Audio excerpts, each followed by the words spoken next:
ॐ सहनाववतु सहनौ भुनक्तु सह वीर्यङ्करवावहै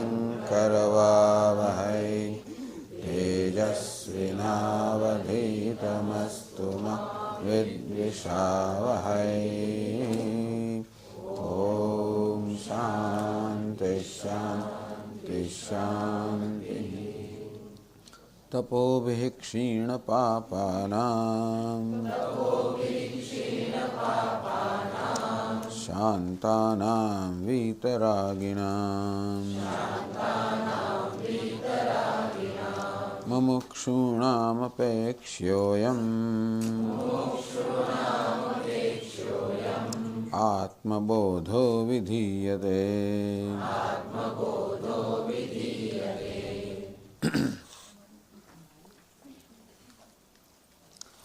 मुमुक्षूणाम अपेक्षोयम एम आत्मबोधः विधीयते। मुमुक्षूणाम तीव्र मोक्षेच्छावताम अपेक्षः अपेक्षणीय दर्शनीय इत्यर्थः।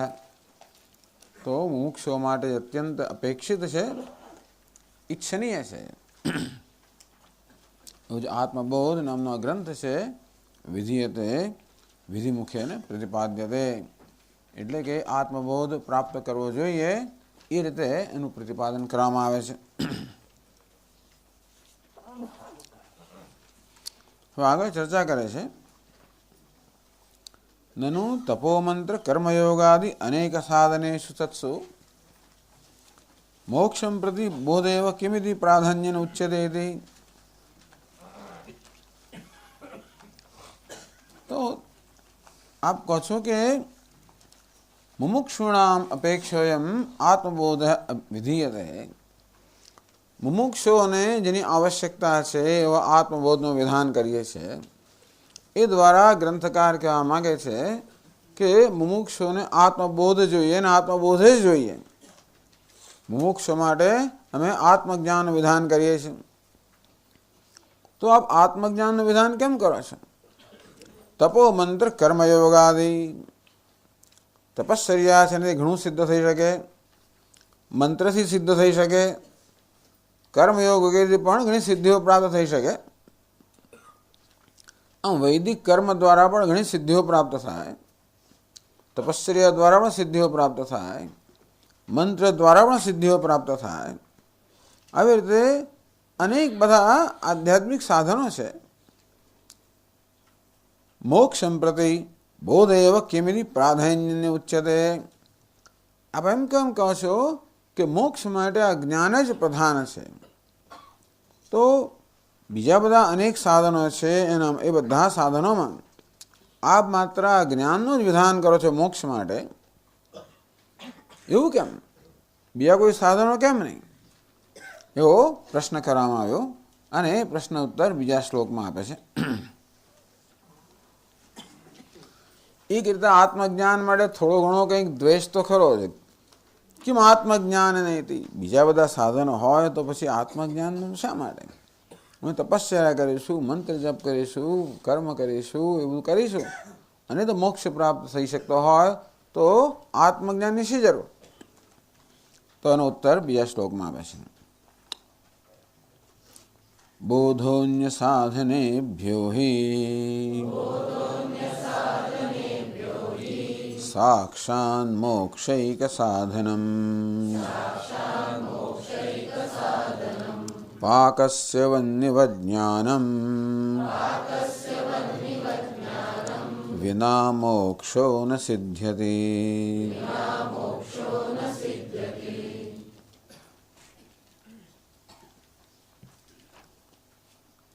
हि अन्य साधनेभ्यः बोधः साक्षात मोक्षैक साधनम। अन्य साधनेभ्य बीजा बधा साधनों छे आत्मज्ञान व्यतिरिक्तेभ्य। आत्मज्ञान सिवायना पण बीजा बधा साधनों छे। तपो मंत्र कर्मयोगादि जेम कह્યું તે પ્રકારના તપશ્ચર્યા છે, મંત્ર વગેરે છે, કર્મયોગ, આ બધા ઘણા સાધનો છે। योग પણ સાધન છે જે દ્વારા અનેક સિદ્ધિઓ પ્રાપ્ત થાય। કર્મ વૈદિક કર્મ સાધન છે, જે દ્વારા પણ અનેક સિદ્ધિઓ પ્રાપ્ત થાય. મંત્ર સાધન છે, દ્વારા પણ અનેક સિદ્ધિઓ પ્રાપ્ત થાય. તપશ્ચર્યા પણ સાધન છે, દ્વારા પણ અનેક સિદ્ધિઓ પ્રાપ્ત થાય. તો અન્ય સાધનેભ્ય આ બધા સાધનમાં, આ બધા સાધનની તુલનામાં એ બધા સાધન છે ખરા, અને એવું પણ નથી કે મોક્ષમાં એ બધા સાધનો કોઈ ઉપયોગ એમ પણ નથી. કર્મનો, યોગનો, મંત્રનો, તપસ્યાનો આ બધામાં ફાળો જરૂર છે મોક્ષમાં. પણ એ બધા સાધનને આત્મજ્ઞાન બે વચ્ચે તફાવત શું છે? બોધ જ્ઞાનમ સાક્ષાત મોક્ષૈક સાધનમ. આ જ્ઞાન જે છે એ મોક્ષનું સાક્ષાત સાધન છે. એક સાધનમ એકમાત્ર સાધન છે. એકનો મુખ્ય કહેવામાં આવ્યું કે એક મુખ્ય સાધન જે છે મોક્ષનું સાક્ષાત સાધન જ્ઞાન છે. બીજા બધા પરંપરા સાધન છે, પણ જ્ઞાન જે છે એ સાક્ષાત સાધન છે. તો એના માટે દૃષ્ટાંત આપે છે. પાકસ્ય વન્નિવત. જેમ આપણે રસોઈ બનાવી હોય તો કે આપણે ભોજન પકવવું હોય તો વનની અગ્નિ જે છે એ ભોજન પકવવા માટે સાક્ષાત સાધન છે. ખીચડી આપણે પકવવી હોય તો અગ્નિ સાક્ષાત સાધન છે. માત્ર અગ્નિ હોય એટલું પૂરતું નથી. તપેલી પણ, કુકર પણ જોઈએ ને, દાળ જોઈએ ને, ચોખા ને બધી વસ્તુ જોઈએ. એમ ખીચડી બનાવવા માટે બીજા બધા સાધનો તો ખરા જ, પરંતુ એ બધા સાધન હોય અને જો વનની અર્થ અગ્નિ ના હોય તો ખીચડી ના પાકી શકે. અને તેથી આપણે કહી શકીએ કે અગ્નિ જે છે એ સાક્ષાત સાધન છે. સાક્ષાત સીધું સાધન. જ્યારે દાળ ચોખા વગેરે પરંપરા સાધન છે. અગ્નિની અંદર પણ લાકડું જે છે એ સાધન ખરું, પણ અગ્નિ દ્વારા લાકડું પણ પકાવવાનું સાધન બને. આમ આપણે લાકડું લઈએ અને પછી એમાં દિવાસળી ચાંપીએ અને પછી એમાં અગ્નિ પ્રગટે તો હા, લાકડું પણ સાધન થયું, દિવાસળી પણ સાધન થયું. પણ એ બધા કઈ રીતે? અગ્નિને પ્રગટાવવા દ્વારા ખીચડી પકવાના સાધન થયા. કોઈ કે આપણે તો સ્વામીએ કહ્યું ને કે અગ્નિ સાધન છે, લાકડાની જરૂર નથી, દિવાસળીની જરૂર, એવું નથી. એમાં જરૂર ખરી, પણ એ માત્ર લાકડા ભેગા કરીને, દિવાસળો ભેગી કરી તો પણ આપણે ખીચડી પાકે નહીં, જો એમાંથી અગ્નિ ન પ્રગટાવવામાં આવે તો. એટલે સમજો કે સાક્ષાત સાધન કોને કહેવાય, પરંપરા સાધન કોને કહેવાય. આમ આપણે ઋષિકેશ આવવું હોય તો ઘરેથી નીકળીએ ને રિક્ષા લઈએ ને સ્ટેશન પર જઈને બધું ઘણું કરવું પડે. એ બધા પરંપરા સાધન. સ્ટેશન ન પહોંચે ત્યાંથી ટ્રેન ન મળે. આમ ધારો કે આપણે દિલ્હી પહોંચવું તો ટ્રેન સાક્ષાત સાધન છે, પણ ટ્રેન પહોંચવા માટે વળી પાછી બસ જોઈએ, રિક્ષા જોઈએ, એ બધા કેવા છે? પરંપરા સાધન. આમ ટ્રેન પર પહોંચાડવા દ્વારા આ બસમાં જવું કે રિક્ષામાં જવું કે બીજું બધું કરવું પણ સાધન બને રહે. પણ એ બધું કરીએ છતાંય ટ્રેનમાં ન બેસીએ તો આપણે દિલ્હી ના પહોંચી શકીએ. તો આવી રીતે સાક્ષાત સાધન અને પરંપરા સાધન. એટલે એમ ન માનું કે વેદાંત શાસ્ત્ર આ મંત્ર, તપશ્ચર્યા, કર્મ, યોગ આ બધા વસ્તુઓનો નિષેધ કરે છે કે બધા તિરસ્કાર કરે છે, એવું નથી. કારણ કે શંકરાચાર્ય મહારાજ માટે આ પ્રકારની બધી ગેરસમજો ઘણી પ્રવર્તમાન છે. એક ગેરસમજ એવી છે કે શંકરાચાર્ય કર્મનો વિરોધ કરે છે. આવા શ્લોકો પાસે જોઈએ આપણે એટલે પછી એવું લાગે ચિત્તસ્ય શુદ્ધે કર્મ ન તું વસ્તુ ઉપલબ્ધ. પછી કહે વિવેક ચૂડામણીમાં કે ભાઈ ચિત્તની શુદ્ધિ માટે કર્મ છે, પરંતુ વસ્તુની એટલે કે તત્વના જ્ઞાન માટે, તત્વની ઉપલબ્ધિ માટે નહીં, તત્વના જ્ઞાન માટે નહીં. અને ભગવદ્ ગીતાના અને બ્રહ્મસૂત્ર વગેરે ભાષ્યોમાં આપણે જોઈએ તો ઘણીવાર કર્મની સામે દલીલ ના કરતા હોય એવું લાગે આપણને. એ પરથી એક એવી છાપ ઊભી થઈ છે કે શંકરાચાર્ય મહારાજ કર્મના વિરોધી છે. એવું નથી, પણ કર્મનું પણ સ્થાન છે અને જોડે જોડે દરેક વસ્તુનું સ્થાન આપણે જાણવું જોઈએ. ખરેખર તો શંકરાચાર્ય કશાયના વિરોધી નથી, કોઈ કોઈનું વિરોધી હોય જ ના શકે. દરેકે દરેક વસ્તુનું સ્થાન છે, વિરોધનો પ્રશ્ન જ નથી. આપણે ચંપલનું પણ સ્થાન છે, બહાર કાઢવાની ત્યાં એનું સ્થાન છે. ભાઈ અંદર હોલમાં ના તો વિરોધ થાય કે કેમ ચંપલ પહેર્યા. અને ભૂલથી આમ લોકો ચાલીને આવી જાય, ભૂલથી કંઈક ક્યારેક ક્યારેક શું છે, જ્યારે બેધ્યાન હોય એકદમ પછી 5 માણસ પકડે, ચંપલ કેમ પડે, બહાર કાઢ. પેલો કે તમે ચંપલનો તિરસ્કાર કેમ કરો છો? હું 1 માઇલ ચાલીને આવ્યો, ચંપલ તો મને અહીંયા લઈ આવી, એ ના હોત તો હું ચાલી ના શક્યો હોત, હોલમાં આવી ના શક્યો હોત, તમે તિરસ્કાર કેમ કરો છો? ભાઈ તિરસ્કાર કરે છે એવું નથી, ચંપલનું એક સ્થાન છે, ત્યાં શોભે. અને તે રીતે કર્મનું પણ સ્થાન છે, તપશ્ચર્યાનું સ્થાન છે, મંત્રનું સ્થાન છે, યોગનું સ્થાન છે. એટલે વેદાંત શાસ્ત્ર કશાનો વિરોધ ના કરે, દરેકનું સ્થાન સમજાવે, પણ એ સાથે એટલું સ્પષ્ટ કરે કે મોક્ષ તો જ્ઞાનથી જ પ્રાપ્ત થાય. એ સિવાયના બાકીના બધા સાધનો કર્મની કોટીમાં આવે.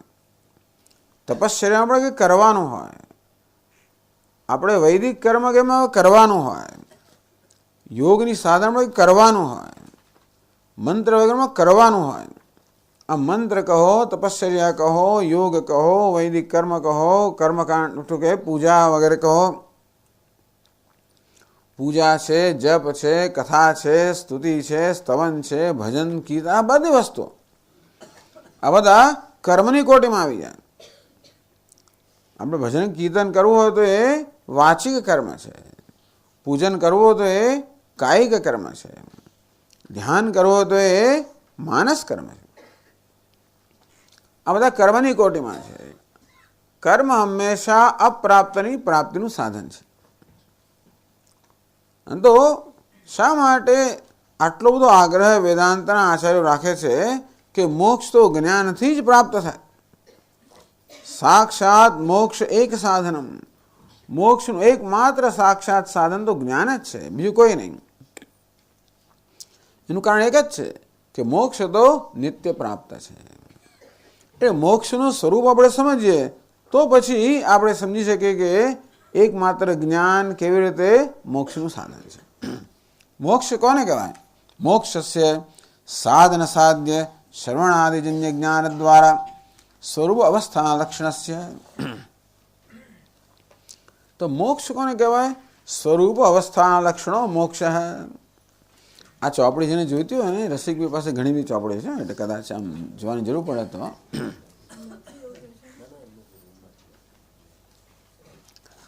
એટલે સ્વરૂપ અવસ્થા લક્ષણો મોક્ષ. પોતાના સ્વરૂપમાં અવસ્થિત થવું, પોતાના સ્વરૂપમાં સ્થિત થવું, ટૂંકમાં હું જેવો છું તેવા બનીને રહેવું, બસ આટલું જ.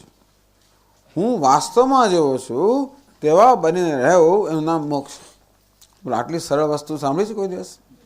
મોક્ષ એટલે હું વાસ્તવમાં જેવો છું તેવા બનીને રહેવું. નદી માટે મોક્ષ કયો? તો કે સમુદ્ર બનીને રહેવું. નદીનો ઉદ્ભવ થયો સમુદ્રમાંથી, સૂર્યની ગરમી દ્વારા જળ શોષાયું, વાદળ રૂપાંતર થયું, અને દૂર ત્યાં પહાડ પ્રદેશમાં વર્ષાના રૂપમાં એ જળ વહ્યું પડ્યું. ત્યાંથી પછી નદી એ નહેરો અને બધે દ્વારા નદી બને. बादल से सागर से उठा बादल बनकर, बादल से गिरा जल हो करके, फिर नहर बना नदी आ गहरी. तो ચાલો સાગરમાંથી ઉઠ્યો બાદળ. આ તો ભગવાનની વાત કરવામાં આવે. ભગવાન કેવી લીલાઓ કરે છે. સાગર સે ઉઠા બાદળ બનकर, સાગરમાંથી ઉઠીને વાદળ બન્યો. બાદળ સે ગિરા જલ હો કરકે, વાદળમાંથી જળ થઈને ભગવાન પડ્યો. फिर नहर बना, પછી નહેર બન્યો. નદી આ ગહેરી, નદી બની. પણ આ બધાની પાછળ કહેવાનો ભાવ એ છે કે જેને આપણે નદી કહીએ છીએ તો સમુદ્રથી જાણે કે વિખૂડ પડેલી છે. એટલે નદીનું મૂળ સ્વરૂપ કયું? સમુદ્ર. અને માટે નદી માટે મોક્ષ કયો? સમુદ્ર સાથે ઐક્ય પ્રાપ્ત કરવું. સમુદ્ર ઇત્યેવમ પ્રોચ્યતે. ઉપનિષદનું દ્રષ્ટાંત આપ્યું કે જેવી રીતે નદીઓ વહેતી હોય એ સમુદ્રને પ્રાપ્ત કરે એટલે પોતાના નામ રૂપનો ત્યાગ કરે અને એ સમુદ્ર કહેવાય. તો એ નદીનું સમુદ્રમાં મળી જવું એટલે નદીનું પોતાના સ્વરૂપમાં પ્રતિષ્ઠિત થવું. જ્યાં સુધી નદી સમુદ્રથી જુદી હતી ત્યાં સુધી અસ્વસ્થ છે, એનો અજંપો છે. ક્યારે હું સમુદ્રને મળું એ પ્રકારનો અજંપો છે, ઉત્કંઠા છે. સમુદ્રને પ્રાપ્ત થયા, નદીની બધી ઉત્કંઠા સમાપ્ત થઈ ગઈ. આમ પોતાના સ્વરૂપમાં અવસ્થાન, એવું લાગે છે જાણે કે આપણે આપણા સ્વરૂપથી વિખોટા ન પડી ગયા હોય. જેમ વાદળ દ્વારા પેલું જળ સમુદ્રથી વિખૂટું પડી ગયું, અને માટે જળ જ્યારે સમુદ્ર મળે ત્યારે જ એને શાંતિ મળે. કોઈક રીતે આગળ સમજાવશે, કોઈક રીતે આપણે જાણે કે આપણા પોતાના સ્વરૂપથી વિખોટા પડી ગયા. આપણું સ્વરૂપ શું છે? તો કે મોક્ષ આપણું સ્વરૂપ છે. આત્મા અર્થાત હું નિત્ય મુક્ત છે. બંધન તો આત્મામાં ક્યાંય છે જ નહીં. એવું આત્માનું સ્વરૂપ છે. એટલે કે મારું અને તમારું આ સ્વરૂપ છે. વાસ્તવમાં આપણે આવા છીએ. આપણે આપણી જાતને શું માનીએ છીએ જુદી વાત છે, અને આપણે શું છીએ જુદી વાત છે.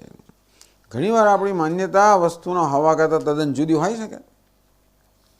હોય એક દોરડાનો ટુકડો, આપણે એને સાપ માનતા હોઈએ તો વસ્તુ એક છે એક, અને માન્યતા બીજી છે દોરડું, માન્યતા છે આ સાપ.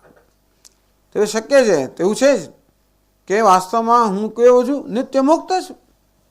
કોઈ પ્રકારનું બંધન કે મર્યાદા મારામાં છે જ નહીં. સમજાવશે પછીના શ્લોકમાં. મારી જાતને હું બદ્ધ માનું છું, મારી જાતને મર્યાદિત માનું છું.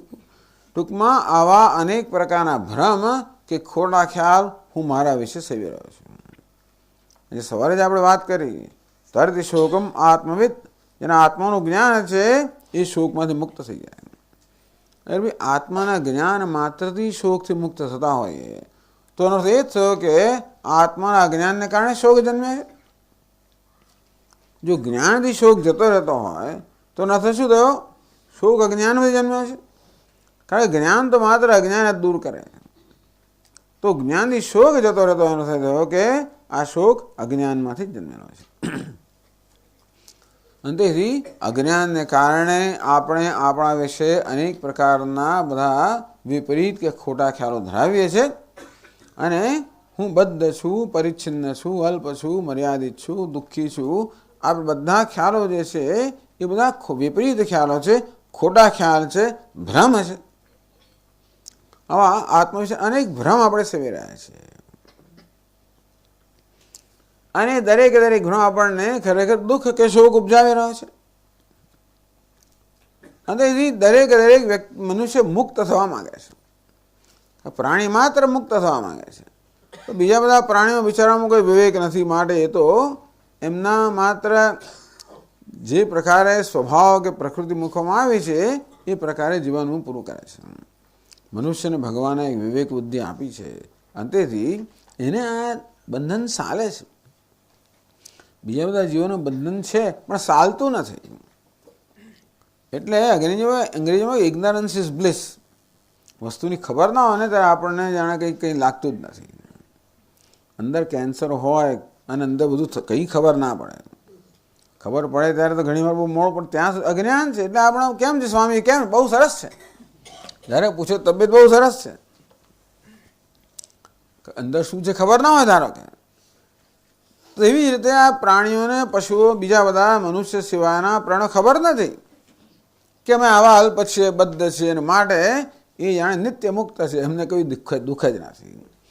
આ શોક નામની વસ્તુ મનુષ્ય સિવાય બીજા કોઈને છે જ નહીં. આ શોક છે ને એ બિચારો એકલા માણસને જ છે. જો દુનિયામાં દુઃખીમાં દુઃખી કોઈ પ્રાણી હોય તો મનુષ્ય છે. બીજા બધાને થોડું દુઃખ પડે તરત જતું રહે. આપણું દુઃખ પડે ને ચાલુ જ રહે, અને એમાં વધારો થયા જ કરે. કૂતરાને કદાચ અપમાન લાગતું હશે, નહીં લાગતું હશે નહીં, અને તેથી એને પણ લાગે. થોડી ઘણી લાગણી હોય ને ભૂલી જાય, પાછું પછી કુદાકૂદ કરવા માંડે, ભૂલી જાય. પણ અહીં તો એકવાર મને કશું કહ્યું અને પછી જેની અસર પહોંચે મને આમ કહ્યું, 1 દિવસ 2 દિવસ મહિના સુધી ચાલે. એટલે આ પ્રકારે શોકગ્રસ્ત હોવ એ તો એક બિચારા મનુષ્ય માટે જ. એટલે આમ ભગવાને બનાવો સર્વશ્રેષ્ઠ કૃતિ ભગવાનની મનુષ્ય, દુઃખીમાં દુઃખી કૃતિ પણ મનુષ્ય. એક રીતે એક ભગવાનનો આશીર્વાદ પણ છે, અનુગ્રહ છે. આપણને શોક જન્મે છે, આપણે દુઃખી છે, ભગવાન અનુગ્રહ છે, કારણ કે અમે છૂટવા પ્રયત્ન કરીએ છીએ. પેલા લોકોને ખબર જ નથી તો છૂટવા પ્રયત્ન કરતા નથી. આપણે તીવ્ર સભાનતા ધરાવીએ છીએ આપણા આવી અલ્પતાની માટે, એને મળે પ્રયત્ન કરીએ છીએ. આમ પ્રત્યેક ક્ષણે મનુષ્ય ખરેખર મુક્ત થવા માટે જ પ્રયત્ન કરતો હોય છે. આ બધું કર્મ, મંત્ર, તપશ્ચર્યા, યોગ આ બધું કરીએ છીએ શેના માટે? જેથી મુક્ત થઈએ, કોઈને કોઈ પ્રકારની બંધનની કે અલ્પતાની લાગણીમાંથી મુક્ત થવાના બધા પ્રયત્ન છે. શાસ્ત્ર કહે છે તું તો નિત્ય મુક્ત છે, બંધન તારામાં છે જ નહીં. આ બંધન જે છે એ તો ખરેખર એક ભ્રમ છે, કોઈ હકીકત નથી. અને તેથી તમે 10મા છોકરાની કથા સાંભળી જશો. તેથી 10મા છોકરાને જાઓ, પછી ફરી સ્વામી ફરી કહેશો નહીં તમે 10મા છોકરા વાત કરો ઘણા લોકો ગભરાઈ જાય છે કે વળી પાછી આ 10 મિનિટ ચાલશે. કેટલી બધી વાર સાંભળી કથા, અને પણ એમને ખબર નથી કે દરેક અમે શ્રોતાગણમાં કેટલાક તો એવા હોય જેમણે સાંભળી નથી. આ શ્રોતાઓ કોણ 10મા છોકરાની કથા ન સાંભળ્યો કોઈ છે આની અંદર? હે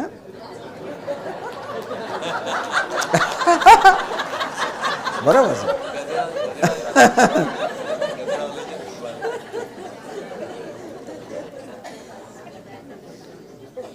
10મા છોકરાની કથા કહેતા પહેલા સ્વામીજીને એક તમને જરા ટૂચકો કહી દઉં.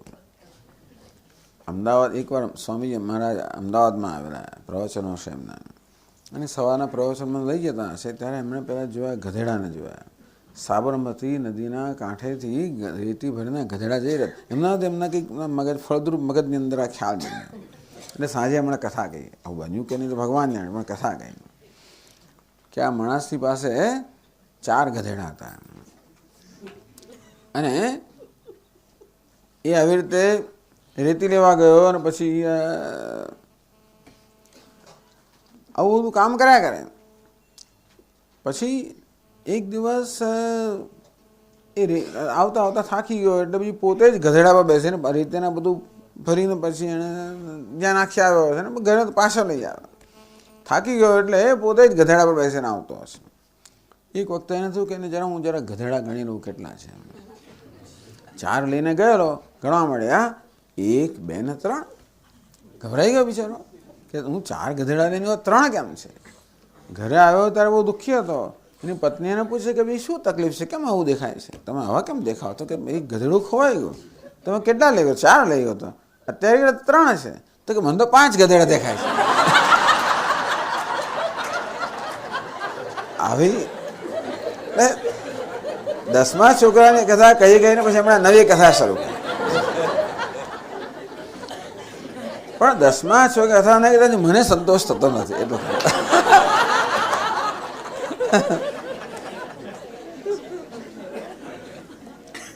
એટલે 10 છોકરા એકવાર આવી રીતે પિકનિક પર ગયા,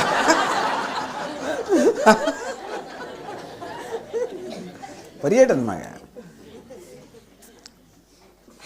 હવે એ 10 છોકરા ગયા કેવી રીતે તમને ખબર નથી, પણ આ એક ગામડાની અંદર કેટલાક છોકરાએ ભેગા મળીને વિચાર કર્યો ચાલો આપણે પર્યટન પર જઈએ. પણ નાના છોકરા કોઈ જવાના હતા ગામડાની અંદર, ત્યાં વડીલો હોય એની રજા લીધા વગર જવાય નહીં. એટલે ગામના વડીલ હશે એની રજા લેવા માટે ગયા કે અમારે હવે તો બહાર જવું છે ફરવા માટે. તમે છો પણ તમે જવાબદારી કોણ લેશે? એક જણા હાથ હું જવાબદારી લઈ. જરા થોડો ઊંચો પહોળો હતો. સારું, તારી જવાબદારી છે, બધા સલામત પાછા આવે જવાબદારી છે, બરાબર છે? તો કે હા. તો પછી એ વડીલ કહ્યું જરા હું જોઈ લઉં તમે કેટલા છો. એટલે બધાને ઊભા રાખ્યા, લાઈનમાં ઊભા રહ્યા, ગણ્યા 1, 2, 3, 4, 5, 6, 7, 8, 9, 10. જો તમે 10 છો, બરાબર છો? સાંજે પાછો 10 આવવા જોઈએ જરૂર. હવે લોકો ગયા અને પછી એક નદીમાં તરતા પછી પેલા કિનારે પહોંચ્યા. પછી પેલા એમ થયું કે ચાલો જરા ગણી લઈએ કે બધા સલામત પહોંચ્યા છે કે નહીં. એટલે સવારે જોયું તો કેવી રીતે ગણ્યા છે એ રીતે એણે બધાને ઊભા નાખ્યા કે ચાલો ઊભા રહો ભાઈ, જરા હું ગણી લઉં કે આપણે બધા સલામત છે કે નહીં. એણે બધાને ઊભા રાખ્યા અને ગણ્યા 1, 2, 3, 4, 5, 6, 7, 8, 9.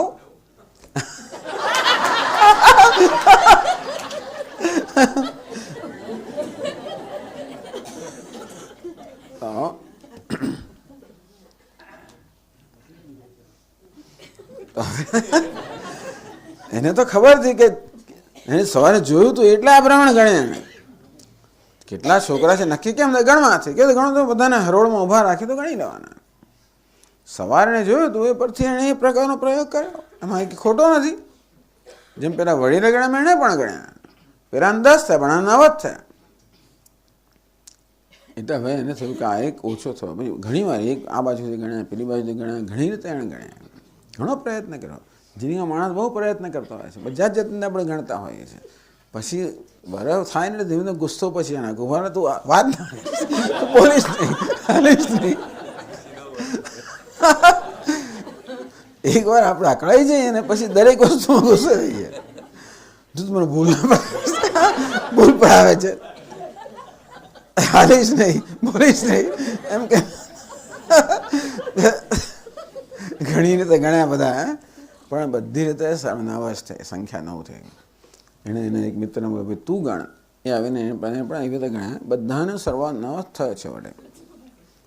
આ રીતે નક્કી થયું કે છોકરો ખોવાઈ ગયો. અને પછી તો એમણે આખો દિવસ શોધ કરીને છતાંય પણ ના મળ્યો. ઘેર જતાં પહેલાં જવું પાછા કેવી રીતે, એટલે પછી પાછા વિચાર કરે બેસીને. અને પછી બહુ ચિંતા કરે, દુઃખી થઈ ગયા છોકરાઓ. નસીબ જો કે એક જણ પસાર થયો હતો. એમાં એક સાધુ, એક સ્વામીજી પસાર થતા હતા. છોકરાને જોયા આની જોવું તો પછી કહે છે આપણું સાહેબ. તો સ્વામીજીએ છોકરાને જોયા ઝાડ નીચે બેઠેલા, બહુ દુઃખી હતા કે શું તમે કેમ બધા આટલા ઉદાસ કેમ દેખાવ છો? ત્યાર પછી પેલો જે એમનો નેતા હતો મોનિટર, એને ઊભા થઈને આખી વાત કરી કે જો કેવી તમે 10 જણ હતા અને એક જણ ખોવાઈ ગયો છે, એમ આખો દિવસ શોધ્યો મળતો નથી. કેવી રીતે નક્કી ખોવાતો? ગણ્યું. કેવી રીતે ગણ્યા મને બતાવો. ઊભા રાખીને ગણ્યા. 1 2 3 4 5 6 7 8 9 9 જ છે. એટલે બધા તો કોઈને પણ સમજ પડી જાય. એટલે સંન્યાસીને સમજ પડે છે આમ તો. એમને પણ ચિંતા ના કરશો. બાળકો 10મો છે. ક્યાં છે? જોયો છે? મેં જોયો છે. પેલા એમ કે મહારાજે ક્યાંક બીજી તે જોયો હશે, ત્યાંથી વાત કરતા હશે કે ના જોયો છે. ક્યાં છે? હું બતાવું. હું કોઈ પ્રમાણે ફરી કરો. હવે ધ્યાન રાખીને કરજો. બધા એકદમ ટટ્ટા વાળો, આંખો બંધ કરી દો. એકદમ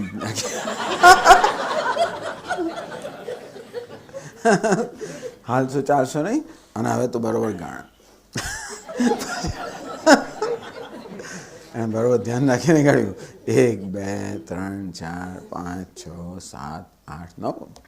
પછી આમ પ્રણામ કરવું કે મહારાજ 10મો ક્યાં છે? તો તું 10મો છે. ત્યારે પછી પેલા એને ટ્યુબલાઇટ છે કે હા તો હું મારી જાતને જ ગણતો નથી. અને આ રીતે 10મા છોકરા આખો દિવસ શોધ્યા કરતા હતા. દરેક 10મા છોકરા કેટલા? જેવો પ્રશ્ન પૂછતો કે સ્વામીજી પેલો ગણે છે એ 10મા છે. દરેક જણ ગણનારો છે. 10મા કેટલા છે? દરેક જણ 10મો જ છે. અને તેથી જ્યારે એ લોકો 10માને શોધી રહ્યા ત્યારે ખરે પોતાને શોધી રહ્યા હતા. આમ પોતે પોતાને શોધે. એક વિચિત્ર વસ્તુ છે, પણ બની શકે. કોઈક રીતે આપણા મનમાં આ પ્રકારનો ખ્યાલ ઘૂસી જાય કે 10મો ખોવાઈ ગયો. હવે ખ્યાલ કેમ ઘૂસી ગયો એ જુદી વાત છે. કોઈક રીતે ખ્યાલ મનમાં આવી જાય, ભરાઈ જાય તો પછી એ ખ્યાલને આધારિત આપણું જીવન રચાયેલું હોય છે. આમ આખો દિવસ આ છોકરાઓએ જે કર્યું એ બધું શેના પર આધારિત હતું? એમના ખ્યાલ પર. 10મો ખોવાઈ ગયો એ ખ્યાલ પર જ આધારિત હતું. આપણે જીવનમાં જે બધું કરતા હોય એ બધું પણ આધારિત છે આપણા ખ્યાલ પર જ. આ 10મા છોકરાની આવા પ્રશ્નોત્તરનો એક સમય હતો એક વખતે. હવે 10મા છોકરા વાત તો 100 વાર કહીએ છે, બધા લોકો સાંભળે છે. એમાં હવે મને યાદ ના હોય કે બધી વિગતો આમ એવી કદાચ એવી નહીં પ્રકારનું પુનરાવર્તન ના પણ થાય. તો ક્યારેક એક દાડો કહ્યું હશે કે ભાઈ તે દિવસમાં હું બ્રહ્મચારી હતો. એટલે હું બ્રહ્મચારી આવ્યો અને પછી આ છોકરાઓને જોયા અને બતાવ્યો. એક દાડો કોઈ ભાઈ એક વડીલ આવ્યા અને બતાવ્યા. એક પ્રશ્નોત્તરીમાં પ્રશ્ન આવ્યો કે સ્વામીજી તે દિવસ તમે કહેતા હતા કે બ્રહ્મચારી આવ્યો કથામાં, અને આજે તમે કહ્યું કે કોઈ વડીલ આવે તો સાચું કહ્યું. અને પ્રશ્ન થયો. એટલે ટૂંકમાં આપણે જ્યારે સાંભળીએ ત્યારે કઈ વસ્તુ પર ધ્યાન છે ને પર આધાર છે, તાત્પર્ય શું છે. એટલે આપણે બધા આમ સાંભળે છે અને ધ્યાનથી સાંભળે છે અને માણે પણ છે, પણ કયો અંશ કોણ સાંભળે છે અને કયો અંશ ગ્રહણ કરે કહી ના શકાય. અને દરેક કથાનું તાત્પર્ય શું, તાત્પર્ય નિશ્ચય જ્યારે ના થાય ત્યારે આપણે આપણું ધ્યાન આડે અવળે જતું રહે. એટલા જ મને બહુ બધી જોક્સ બધી કહેવી અને વાર્તામાં શું થાય છે કે લોકોનું ધ્યાન આપણને એમ કે આપણે જે કહેવા માંગે એ જ પહોંચે છે, પણ શક્ય છે કે આ બધી વાર્તાઓ કહેવાની પ્રક્રિયાની અંદર ધ્યાન આડું જતું રહે તો પછી આપણે શું કહેવા માંગીએ પહોંચે પણ નહીં. પચારો આ 10મા છોકરાની કથામાં જેમ માણસ પોતાને શોધી રહ્યો છે. હવે આ પ્રકારનો જે પ્રશ્ન છે, આ સમસ્યા છે 10મા છોકરાને શોધવાની, એ સમસ્યા કેમ હલ થાય? કોઈ કર્મથી ના થાય. પછી તમે કહો કે ભાઈ આટલા જપ કરો, હનુમાન ચાલીસા કરો 100 વાર, ચલો એમ કે પણ કરો શક્ય છે કે 100 હનુમાન ચાલીસા કરો બેસીને, પછી તમને મળશે 10મો છોકરો. એવું કે આટલા જપ કરો, તપ કરો, ઉપવાસ કરો, બધું કે. અને એ કહેવાની જરૂર પણ હોય. આ લોકોના મન એટલા બધા વિખરાઈ ગયેલા હોય એને કારણે કદાચ એ તું 10મો છે કે તો સમજે નહીં પણ બની શકે. મન એટલું વિક્ષિપ્ત થઈ ગયું હોય, ચિંતિત થઈ ગયું કે આમ એ શું કહે છે ના સમજ પડે, તો તાત્પર્ય નિર્ણય ના જન્મે, એવું બની શકે. જે હેતુથી આ બધા ગણવામાં આવ્યા અને પછી 9 ગણ્યા અને પછી તું 10મો છે, કદાચ એના મગજમાં ના ઉતરે કે આ શું કહેવા માંગે છે. જો મગજમાં ઉતરે કે ઓહો આનો અર્થ એ થયો કે હું જ મારી જાતને ગણતો નહોતો, એ પ્રકારની સમજ પડે તો જ 10મો છે એવું જ્ઞાન થાય. બાકી તું 10મો છે એમ કહે તો પણ હું 10મો છું એવું થાય ખરું, પણ એટલે શું એ સમજ ના પડે. માત્ર શબ્દોની સમજ પડે, પણ હું 10મો છું એ કઈ રીતે? અત્યાર સુધી હું 10મો હોવા છતાં પણ મારી જાતને 9મો કેમ માનતો હતો, કે 10મો હોવા છતાં 10મો ખોવાઈ ગયો કેમ, એવી ન સમજ ના પડે. તો આ જ્ઞાન ઉતરે ને અંદર. તું 10મો છે એમ કહ્યા પછી એના મનમાં આ પ્રકારનો વિચાર કે ચિંતન થાય કે હા હું 10મો છું, અચ્છા બરોબર છે, તો ગણતી વખતે મારી જાતને ગણ્યું નથી. પણ પછી થાય કે પણ સવારે પણ પેલા વડીલે તો એ પ્રમાણે જ ગણ્યું, એ પ્રમાણે જ મેં ગણ્યું છે, મેં શું ખોટું કર્યું? એ દલીલો કરે ઘણી વાર. તે તું ગણવામાં ભૂલ કરે, મેં ક્યાં ભૂલ કરી છે? એમણે કર્યું એ પ્રમાણે જ કર્યું. બરોબર છે, પણ એ તમારાથી જુદા હતા અને એમણે ગણ્યું, તું તો એમાંનું એક છે. આ બધું અંદર સમજાવવું જોઈએ ને. શક્ય છે કે પેલા પ્રવચન આપવું પડે, આ બધું સમજાવવા મળે, એવું પણ શક્ય છે. છતાં પણ જો પેલાનું મન સ્વસ્થ ના હોય તો આટલી સરળ વસ્તુ પણ કદાચ ન સમજી શકે, અને એ કદાચ ગોખે ખરો, રટે ખરો કે હું 10મો છું, પણ એનો શું અર્થ છે એ સમજ ના પડે. તો જો પેલા સ્વામીજીને એમ લાગે કે ભાઈ આને હજી સમજ નથી પડી, તો પછી એમ કે બેસ હનુમાન ચાલીસા કર, પેલું કર, એવું કરાવડાવે. જેમ કરવા દે ને મગજ શાંત થાય છે, સ્વસ્થ બને. અને તું 10મો છું એ વાક્યમાં જે ઉપદેશ છે એ ઉપદેશ ગ્રહણ કરાવે એવી સ્વસ્થતા મનમાં આવે, એ માટે જે કરવું પડે એ કરવાનું ને કે. તો પછી એને શાંત રહેવું, થોડું ધ્યાન કરવું, થોડો જપ કરવો, એમ કરીને મનની સ્વસ્થતા પ્રાપ્ત કરવી, જેથી પેલા વાક્યનો અર્થ સમજી શકે. તો પછી પેલું જપ કરવો એ બધું પણ સાધન બની ગયું. શેના માટે? 10માની શોધ માટે. તો કેવું સાધન? પરંપરા સાધન. આમ પછી કે જે ઉઠબસ કરવી પડે કે ગમે તે કરવાનું, કે યોગાસન કરાવડાવ, ધારો કે મગજ શાંત કરવા માટે શક્ય છે. બધું આપણે કહેતા જ હોઈએ છીએ. દરેક વસ્તુ પ્રાણાયામ છે, યોગાસન, બધી વસ્તુ ઉપયોગી જ છે આપણા મનને શાંત કરવા માટે. જેથી આટલું જ ક્યાં તું બ્રહ્મ છે, આટલો ઉપદેશ આપણે કરવામાં આવે છે. એ કઈ રીતે સમજવા માટે જે પ્રકારની માનસિક સ્થિતિ જોઈએ, એ માનસિક સ્થિતિ સર્જવા માટે બીજી બધી વસ્તુ કરવું પડે. જેવી રીતે ખીચડી પકાવવા માટે અગ્નિ જ જોઈએ, પણ અગ્નિ પેટવા માટે ઘણું કરવું પડે. કદાચ જંગલમાં જવું પડે, લાકડા વીણી લાવવા પડે, ઘણું કરવું પડે, લાકડા ફાળવવા પડે અને પાછા ભારો બાંધીને લઈ આવવા પડે, બધું કરવું પડે. અને એ રીતે એ બધા પરંપરા સાધન બને. અગ્નિ તો ખીચડી પકવાનું સાક્ષાત સાધન હોય. પણ અગ્નિ પ્રગટાવવા માટે જે કરવું પડે એ પણ સાધન બન્યું, પણ કેવું છે? પરંપરા સાધન. અંતે એ રીતે હું બ્રહ્મ છું, બસ એ વાક્ય પણ આટલું જ ઉપદેશ કરે છે. શાસ્ત્રો પણ આટલો જ ઉપદેશ કરે, તત્વમસી, તું બ્રહ્મ છે. એ વસ્તુ આપણે સમજી જઈએ, અહીં બરાબર આપણો દ્રઢ થઈ જાય તો આપણું કામ પતી ગયું. પણ કાં તો એ સમજાય નહીં, સમજાયા પછી એમાં સ્થિરતા ના આવે. એ બધું કરવા માટે જે પ્રકારની માનસિક સ્થિતિ જોઈએ એ માનસિક સ્થિતિ સર્જવા માટે કંઈક કરવું પડે. એને આપણે સવારે કહેવામાં આવ્યું તપોભિ ક્ષીણ પાપાનામ. આ તપશ્ચર્યાને કારણે, નિત્ય નૈમિતિક કર્મ કરવાને કારણે, ઈશ્વરની આરાધનાને કારણે જેમના પાપ એટલે કે અશાંતિ ઓછી થઈ ગઈ છે. આ પાપ એટલે રાગ દ્વેષ મને અશાંત કરનારા છે. મન અશાંત હોય, વિખરાઈ ગયેલું હોય તો મન સ્વસ્થ બને, એકાગ્ર બને.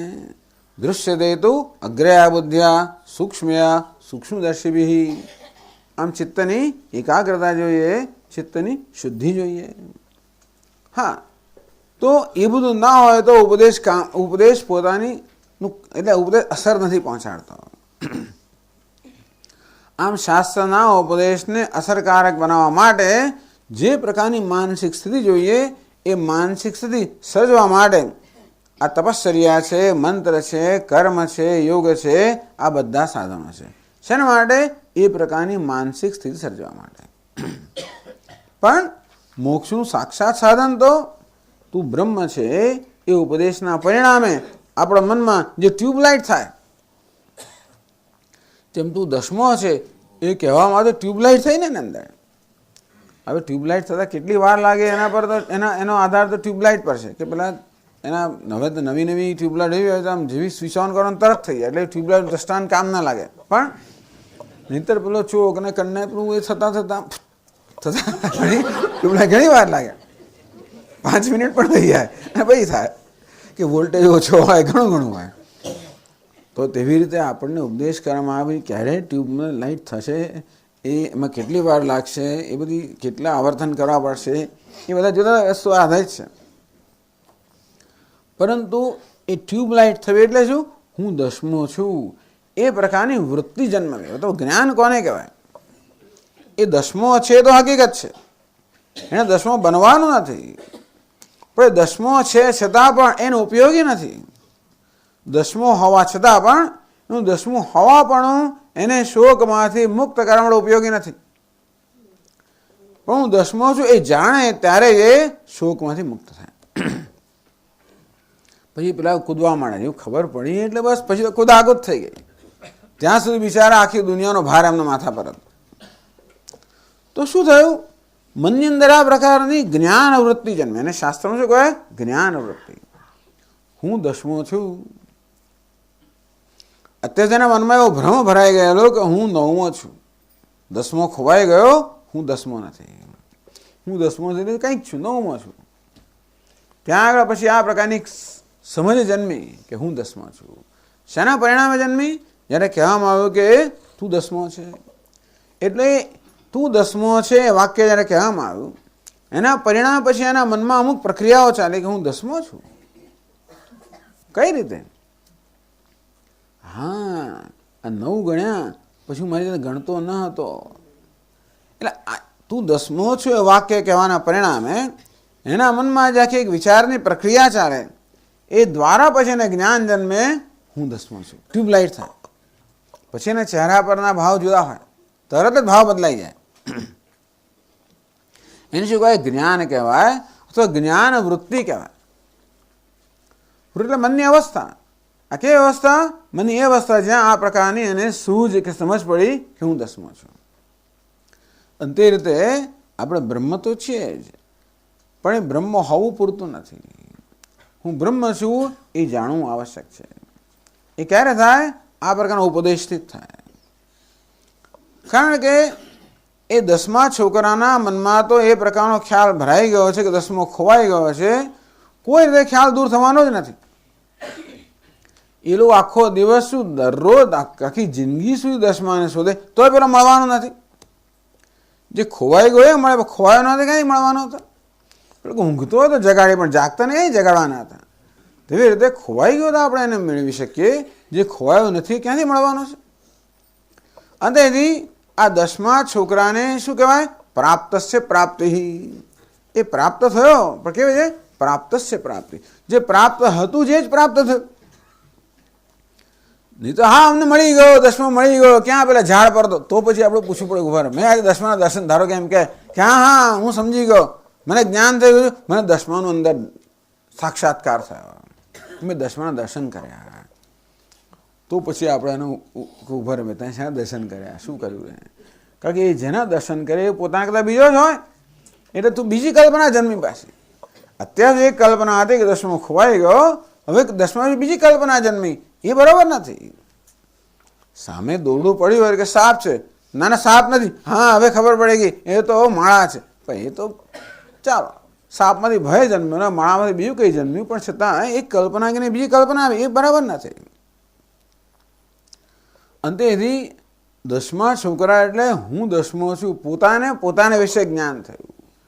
આ 10માને પોતાના વિશે જ જ્ઞાન હતું, ઉપદેશના પરિણામે એને પોતાના વિશે જ્ઞાન થયું. એ કેવું જ્ઞાન છે? એ 10માનો સાક્ષાત્કાર થયો. એ કઈ રીતે થયો? એને કંઈ ચહેરો જોયો એનો? એને 10માના આમ કેવી રીતે જોયો? સાક્ષાત્કાર થયો એટલે શું? આવી રીતે આમ હા મને દેખાયો 10મો, એવો થયો? જે દેખાય તો એને કદાચ જુદો જ હોય ને, છતાં આપણે કે સાક્ષાત્કાર થયો. કઈ રીતે? એના મનમાં આ પ્રકારની સૂઝ જન્મી, સમજ જન્મી, દ્રષ્ટિ જન્મી કે હા હું 10મો છું. એ મને 10માને જોવાની જરૂર નથી, કારણ કે 10મો છે જ. માત્ર ત્યાં આગળ જે ખોટો ખ્યાલ હતો કે હું 9મો છું કે 10, એ ખ્યાલ ચાલી ગયો, અને ત્યાં સૂઝ કે આ સમજ કે આ દ્રષ્ટિ પ્રાપ્ત થઈ, હું 10મો છું. અને શું કહે? જ્ઞાન દ્રષ્ટિ કે જ્ઞાન વૃત્તિ. આ જ્ઞાન વૃત્તિ છે એ જ પેલા ભ્રમને દૂર કરનારી છે. 10મો ખોવાઈ ગયો છે, એ ભ્રમને દૂર કરનારી કઈ વૃત્તિ? આ વૃત્તિ કે હું 10મો છું. અને જ્ઞાન વૃત્તિ કહેવાય, આને જ્ઞાન કહેવાય.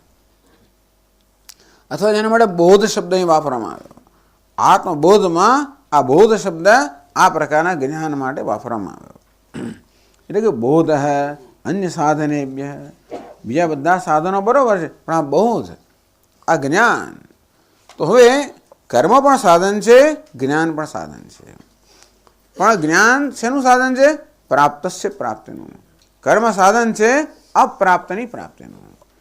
આપણી પાસે જે નથી એ પ્રાપ્ત કરવાનું સાધન છે કર્મ. આપણે જે નથી એ બનવાનું સાધન પણ કર્મ છે. હું ગરીબ હોઉં તો ધનવાન બનવાનું સાધન કર્મ છે, અને ઘર વગરનો હોઉં ઘરવાળો બનવાનું સાધન પણ કર્મ છે. તો જે નથી એને પ્રાપ્ત કરવું, જે નથી ત્યાં પહોંચવું, જે નથી તે બનવું, આ બધું સાધન છે કર્મ. તો જ્ઞાન શેનું સાધન છે? પ્રાપ્તસ્ય પ્રાપ્તિ. જે છે પણ અજ્ઞાનને કારણે અપ્રાપ્ત જણાય છે, એ 10મો છે. અજ્ઞાનને કારણે 10મો અપ્રાપ્ત હોય એમ જણાય છે. એ અપ્રાપ્તનો ભ્રમ છે, એ વાસ્તવિકતા નથી. તો જ્ઞાનથી ભ્રમ દૂર થાય. આ કયું જ્ઞાન? જે ભ્રમને દૂર કરે એ પ્રકારનું જ્ઞાન. હું 10મો છું એ જ્ઞાન, પેલો 10મો ખોવાઈ ગયો છે એ ભ્રમને દૂર કરનારું જ્ઞાન છે. એ આપણને જે પ્રાપ્ત છે એની પ્રાપ્તિ કરાવી આપે. ભ્રમને કારણે જે અપ્રાપ્ત જણાતું હતું એ અજ્ઞાનથી ભ્રમ દૂર થવાથી જાણે કે પ્રાપ્ત થયું. આવું તો રોજ અનુભવ થાય છે. અહીંયા ચાવીનો જુડો એને આપણે અહીંયા કેડમાં જ ખોસેલો હોય, છતાં આપણે તેને શોધતા હોઈએ. ગુજરાતીમાં શું કહે છે? બગલમાં છોકરું, કેડમાં છોકરું, કે બગલમાં છોકરું, કેડમાં છોકરું, અને ગામમાં શોધે. લો કેવું છે ને? કેડમાં છોકરું અને ગામમાં શોધે. એટલે એવું બનતું હોય છે. વસ્તુ આપણી પાસે હોય છતાં પણ આપણા મનમાં કોઈક રીતે એવો ખ્યાલ સ્થાપિત થઈ જાય કે નથી, તો પછી આપણે એને શોધીએ. એટલે સમજવાની વસ્તુ એ છે કે આપણે જે કંઈ કરતા હોઈએ એ બધું આપણા ખ્યાલ પર જ આધારિત હોય છે. ખ્યાલ બદલાઈ જાય તો બધું બદલાઈ જાય.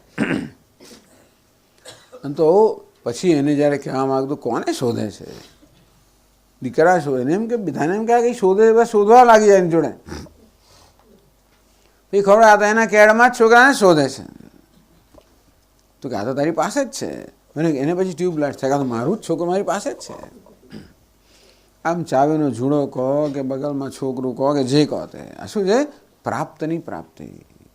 પણ ભ્રમને કારણે જે અપ્રાપ્ત માનવામાં આવતું હતું અને તેથી એની અસર તો સરખી જ થાય, જાણે કે નથી એવી જ અસર થાય. ભલે ને ચાવીનો જુડો મારા કમરમાં લટકતો હોય, મને જ્ઞાન ન હોય, હું માનું કે બીજે છે, તો એ હોવાનો લાભ નથી. એ નથી એ પ્રકારની જે અસર એવી જ અસર ઉત્પન્ન કરે. આમ સામે સાપ પડ્યો હોય તોય ભય ઉત્પન્ન થાય, અને સાપનો ભ્રમ હોય પણ એવો જ ભય ઉત્પન્ન કરે. ટૂંકમાં મનમાં ભય જન્મવા માટે સાચા સાપની જરૂર નથી, તેમ જીવનમાં દુઃખ થવા માટે સાચા કારણની જરૂર નથી. માત્ર સાપનો ભ્રમ પૂરતો છે. બસ વેદાંત તો આટલું જ કહે છે, જીવન દુઃખ માટે કોઈ કારણ જ નથી. બધા કારણ આ મગજમાં જ છે, ઊભા કરેલા કલ્પેલા જ કારણો છે. જીવનમાં દુઃખનું કોઈ કારણ જ નથી. દુઃખનું કારણ શું હોઈ શકે? તું તો દુઃખનું કારણ ના હોય અર્જુન, કારણ કે તું તો તું તો નિત્ય મુક્ત શુદ્ધ બુદ્ધ મુક્ત છે. આમાં અજર છે, અમર છે, તું કારણ ના હોઈ શકે. અને તારા સિવાય બીજું કંઈ છે જ નહીં. માટે ઈશ્વર સિવાય કશું હોય તો કારણ હોય ને. એટલે વેદાંત શાસ્ત્ર આપણે શીખવે છે પ્રમાણે જીવનમાં દુઃખનું કારણ જ નથી. તો કારણ કયું છે? આ ભ્રમ આપણા દુઃખનું કારણ છે. એટલે મોક્ષ એટલે આ પ્રાપ્તની પ્રાપ્તિ. હું વાસ્તવમાં મુક્ત જ છું, મારી બધા માનું છું તો આ જાણવું કે હું મુક્ત છું. આ પ્રકારના જ્ઞાનને બોધ કહેવામાં આવ્યો, જ્ઞાન કહેવામાં આવ્યું, જ્ઞાન વૃત્તિ કહેવામાં આવી. આમ જ્ઞાન શબ્દના બે અર્થ થયા. એક તો આત્મા જ્ઞાન સ્વરૂપ છે એમ કહેવામાં આવે.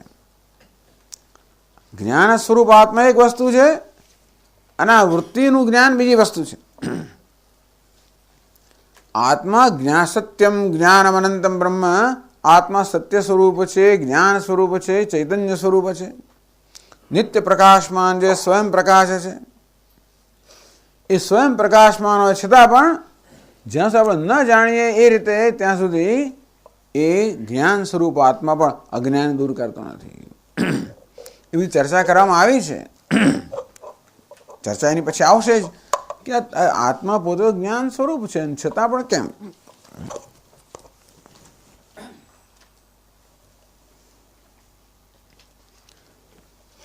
તો ફરી આપણે કહીએ તો આ જ્ઞાન છે એ પ્રાપ્તિનું સાધન છે, કર્મ છે અપ્રાપ્તની પ્રાપ્તિનું સાધન છે. આ મોક્ષ એક એવી વસ્તુ છે જે નિત્ય પ્રાપ્ત છે, બાકી કશું આપણું છે નહીં.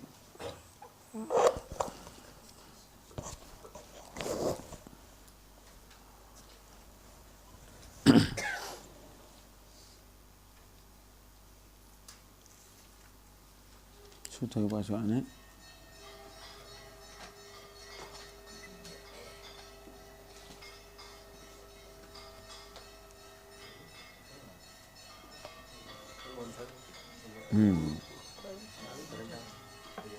ના ચાલુ જ છે, ચાલુ છે.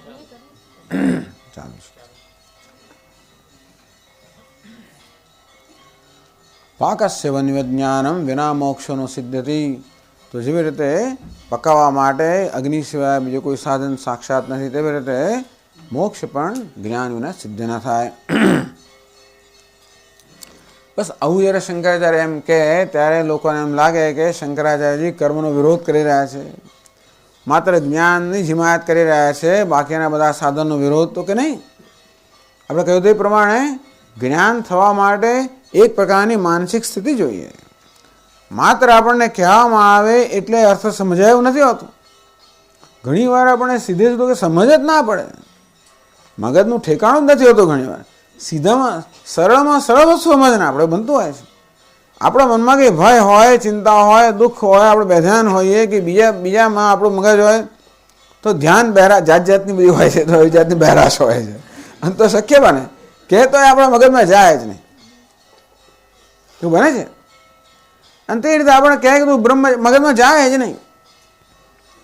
આપણા મગજમાં એવું દ્રઢ થઈ ગયું છે કે હું તો આવો સુખ દુઃખી છું ને, જીવ છું ને, અલ્પ છું ને, અસહાય છું, એવું બધું મગજમાં બરાબર દ્રઢ થઈ ગયું છે. મારી જાત વિશેના મારા ખ્યાલ એટલા દ્રઢ છે, હું દુઃખી જ છું, અસહાય છું, અલ્પ છું, નકામો છું, કામ વગરનો છું. દુનિયા એવું કહી ગઈ ને મારા મગજમાં આ પ્રકારનો ખ્યાલ ઊભો જ કરી દીધો છે.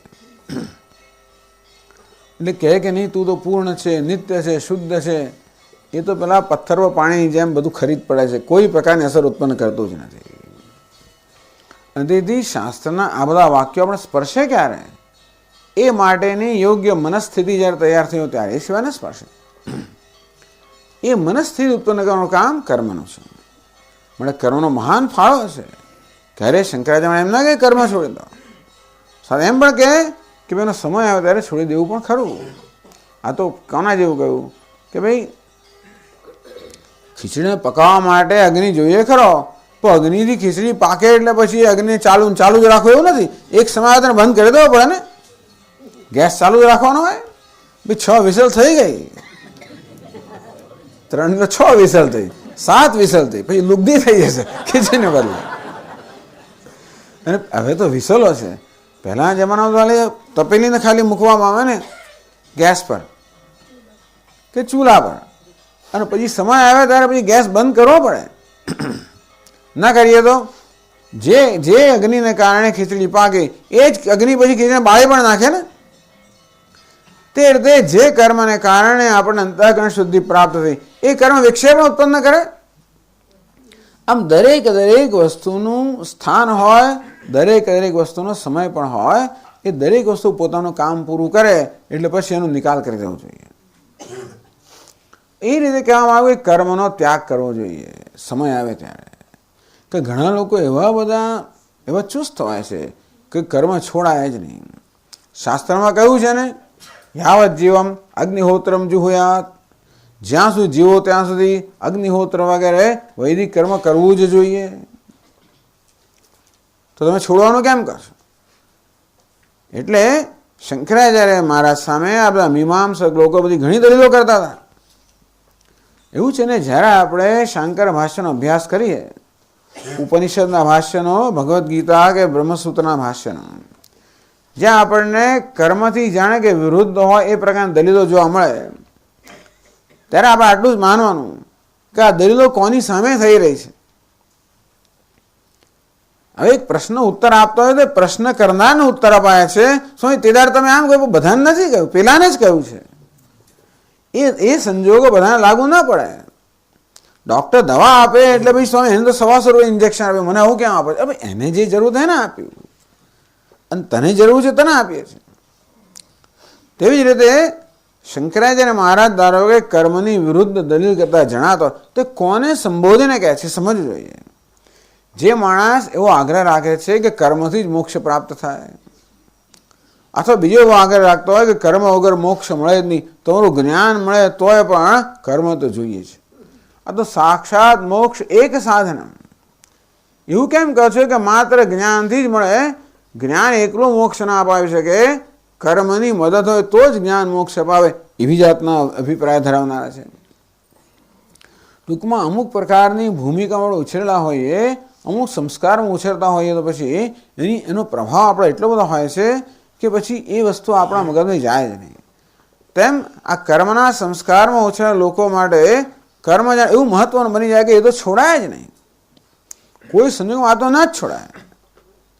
એમને કહેવામાં કે નહીં, એવા સંજોગો આવે જ્યારે એ પણ છોડવું જોઈએ. વદંતુ શાસ્ત્રાણી યજંતુ કુર્વંતુ કર્માણી વદંતુ શાસ્ત્રાણી યજંતુ દેવતા કુર્વંતુ કર્માણી ભજંતુ દેવા વગેરે. તો ભજંતુ દેવાન, આ બધું તમે કરો, ભલે શાસ્ત્રનો પાઠ બધું કરો. આત્મૈક્ય બોધેન વિનામુક્તિ ન સિદ્ધ્યતિ બ્રહ્મ શતાંતરેથી. પણ આત્માના બ્રહ્મના ઐક્યનો બોધ ન થાય તો તમને ગમે ત્યારે પણ મુક્તિ ન મળે. આવું કે એટલે આપણે એમ લાગે જો આ જ્ઞાનની હિમાયત કરે, કરો તિરસ્કાર કરે, એવું નથી.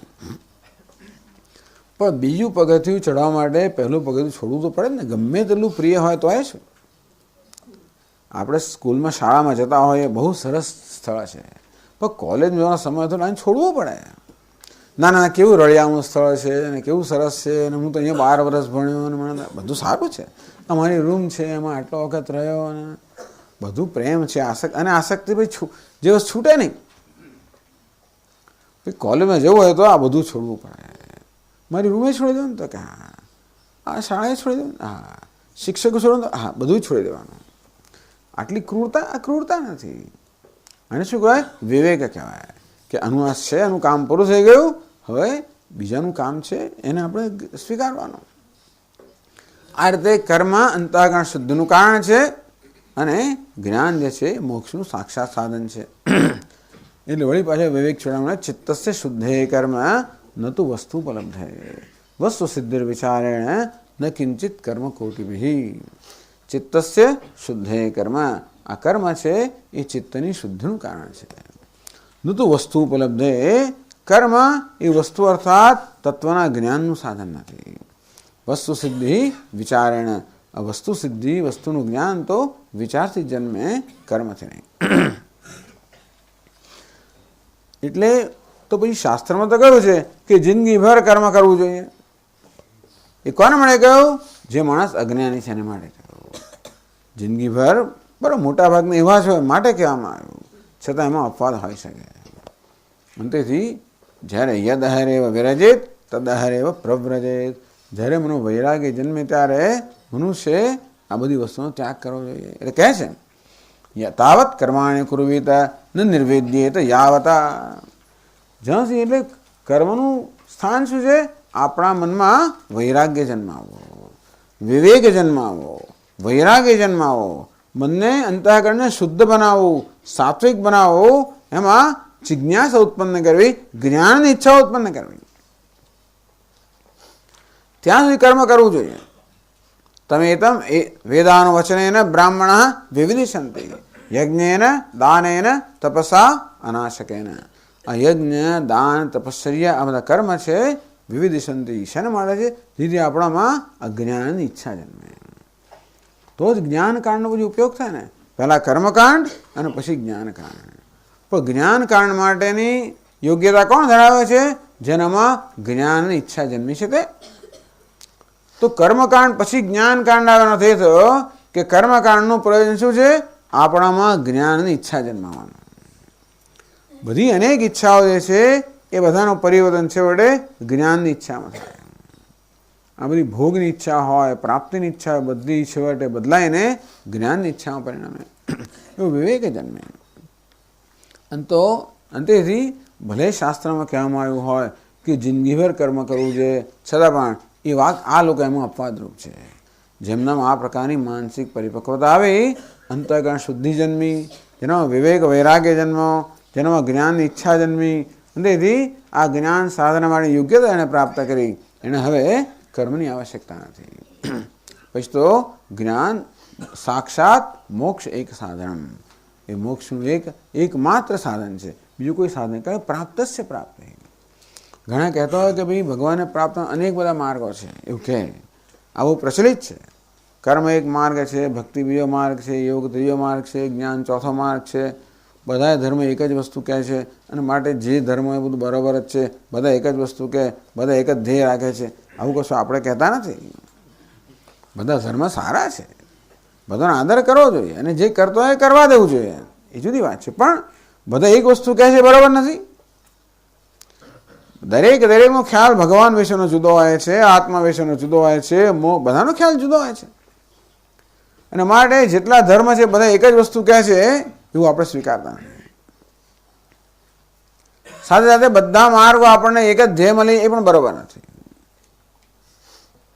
એવું ખરું કે ભાઈ ચાલો મંદિર ટેકરી પર હોય તો ત્યાં પહોંચવા માટે અનેક બધા માર્ગ હોય, પણ પછી મંદિરના દરવાજે પહોંચ્યા પછી તો એક જ માર્ગ છે ભગવાન પાસે પહોંચવાનો, પછી અનેક માર્ગ નથી.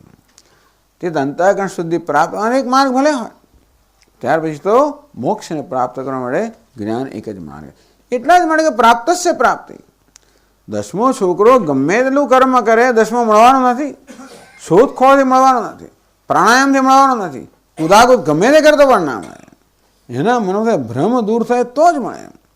એટલે જે લોકો કર્મની હિમાયત કરે, જે લોકો મોક્ષનું સ્વરૂપ સમજ્યા નથી, આત્માનું સ્વરૂપ સમજ્યા નથી, જ્યારે સમજે કે આત્મા વાસ્તવ નિત્ય મુક્ત છે, એટલે આ પ્રાપ્તની પ્રાપ્તિ છે, એવું જ્યારે સમજીએ ત્યારે આપણને સમજ પડે કે હા, એના માટે જ્ઞાન એકમાત્ર સાધન હોઈ શકે, બીજું કોઈ સાધન ના હોઈ શકે.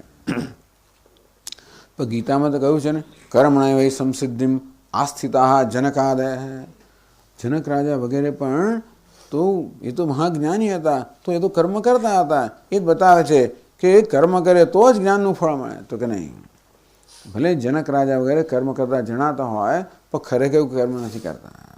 જ્ઞાની પુરુષ કોઈ કર્મ કરતો નથી. ગીતામાં કહે છે નૈવ કિંચિત કરોમિતિ યુક્તો મન્યેત તત્વવિદ. વાસ્તવમાં તત્વવિદ તો કાંઈ કર્મ કરતો જ નથી. એટલે જનક રાજા વગેરે કર્મ કરતા જણાય, પરંતુ એ માત્ર કર્મનો આભાસ જ છે, કોઈ વાસ્તવિક અર્થમાં કર્મ નથી. જે કર્તૃત્વ બુદ્ધિનો નાશ થયા પછી જે કર્મ છે એ માત્ર કર્મનો આભાસ છે. આ પ્રકારે ઘણી બધી દલીલો કરવામાં આવે છે. આ તો સંક્ષેપમાં કહેવામાં આવ્યું, કારણ કે મોક્ષ એક સાધન, બહુ જરાક થોડું ભાર દઈને કહેવામાં આવ્યું. આપણને આ લોકો જનૂની છે, બધા તો જનૂની નથી, માત્ર વિવેકી છે. અને એની સ્પષ્ટતા હોવી જોઈએ. જનૂન હોવાની જરૂર નથી, સ્પષ્ટતા હોવી જોઈએ. અને આ રીતે આ શ્લોકમાં કહેવામાં આવ્યું કે જ્ઞાન એટલે પેલું વૃત્તિ જ્ઞાન. આપણને ઉપદેશ કરવામાં આવે, એના પરિણામે જે આપણામાં આ પ્રકારની સમજ જન્મે, નિશ્ચય જન્મે, દ્રષ્ટિ જન્મે, એને આપણે જ્ઞાન કહીએ, વૃત્તિ જ્ઞાન કહીએ. એ મોક્ષનું એકમાત્ર સાધન છે. એ બધા ભ્રમને દૂર કરે અને ભ્રમની નિવૃત્તિ દ્વારા એ આપણને આપણા સ્વરૂપમાં પ્રતિષ્ઠિત કરે. એટલે મોક્ષ છે સાધન સાધ્ય શ્રવણાદિજન્ય જ્ઞાન દ્વારા. આમ જેવું અગ્નિ સાધ્ય પણ છે અને સાધન પણ છે. પેલું અગ્નિને માટે પેલું લાકડા લાવવા અને પછી દિવાસળી ચાંપવી એ શું છે? સાધન છે. અગ્નિ શું બન્યું? સાધ્ય. પછી અગ્નિ પોતે શેનું સાધન છે? રસોઈ પકવવાનું. તેમ આ જ્ઞાન પણ સાધ્ય પણ છે અને સાધન પણ છે. શ્રવણ વગેરે શું છે? સાધન છે, જેથી આપણને જ્ઞાન પ્રાપ્ત થાય, અને જ્ઞાન સ્વયં સાધન છે મોક્ષનું. આવા જ્ઞાન દ્વારા, એક માત્ર જ્ઞાન દ્વારા જ મોક્ષ પ્રાપ્ત થાય, અને બીજા કશા દ્વારા નહીં. ઓમ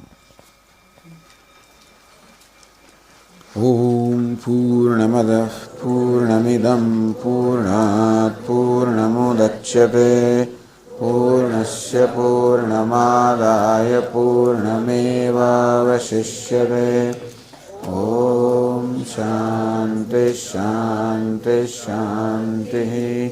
શંકરં શંકરાચાર્યં કેશવં બાદરાયણં સૂત્રભાષ્યકૃતૌ વંદે ભગવन्तૌ પુનઃ પુનઃ. ઈશ્વરો ગુરુરાત્મેતિ મૂર્તિભેદવિભાગિને વ્યોમવદ્વ્યાપ્તદેહાય દક્ષિણામૂર્તયે નમઃ. ઓમ શાંતિ શાંતિ શાંતિ. હરિ ઓમ. શ્રી ગુરુભ્યો